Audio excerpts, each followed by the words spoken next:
Hello दोस्तों, ये कहानी किशोर नाम के एक लड़के की है जो मसूरी का रहने वाला था। वहाँ उसकी एक छोटी सी नौकरी जिससे उसका गुजारा किसी तरह चल रहा था।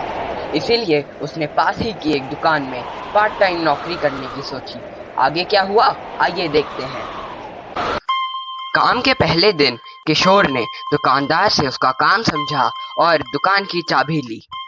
इस तरह रोज दुकानदार 3 बजे तक दुकान पर रहता और किशोर अपनी नौकरी से 3 बजे लौटकर दुकान पर बैठ जाता। ऐसा कुछ दिन चलता रहा। एक दिन बाकी दिनों की तरह ही शाम के 6 बजे थे। किशोर दुकान बंद कर निकलने ही वाला था, तभी उसके फोन की घंटी बजी।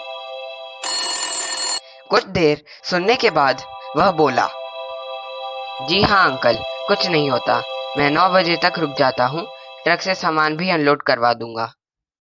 ऐसा कहकर वह काउंटर की तरफ चल दिया। वह दिन भर के हिसाब किताब में लग गया। लगभग 2 घंटे ऐसे ही बीत गए। अब दुकान में कोई ग्राहक भी नहीं आ रहा था, पर उसे तो ट्रक का इंतजार करना ही था। वह अपने काम में इतना व्यस्त था कि कब अचानक लाइट चली गई उसे पता ही नहीं चला। केवल लाइट जाने से किशोर थोड़ी ना डरने वाला था।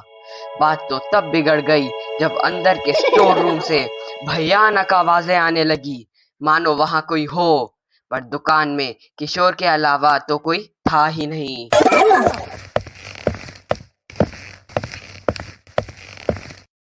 पता नहीं क्यों किशोर अपने आप को रोक ही नहीं पाया और स्टोर रूम की तरफ भागा।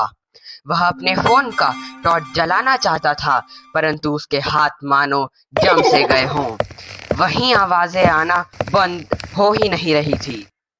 पर तभी बाहर ट्रक के रुकने की आवाज आई। किशोर बिना रुके बाहर भागा और अंदर की आवाजें अंदर ही रह गई। वैसे तो इस घटना के बारे में किशोर ने किसी को कुछ नहीं बताया, पर उसे कुछ गड़बड़ लगा। इसीलिए उसने पास ही की एक दुकान वाले से उस जगह के बारे में पूछा। वह बोला, अरे मेरे दोस्त, ये जरूर रमेश की आत्मा रही होगी। तुम तो नए हो, तुम्हें कैसे ही पता होगा। रमेश की भी वही दुकान थी। अच्छा भला काम चल रहा था उसका, पर कुछ गुंडों से विवाद था। एक दिन किसी बात पर बहस हो गई। रमेश अकेला था, वे बहुत सारे। उसे काफी गहरे जख्म लगे। कुछ दिन अस्पताल में इलाज हुआ, पर बेचारा बच नहीं पाया। मुझे तो लगता है ये उसकी आत्मा का ही काम है।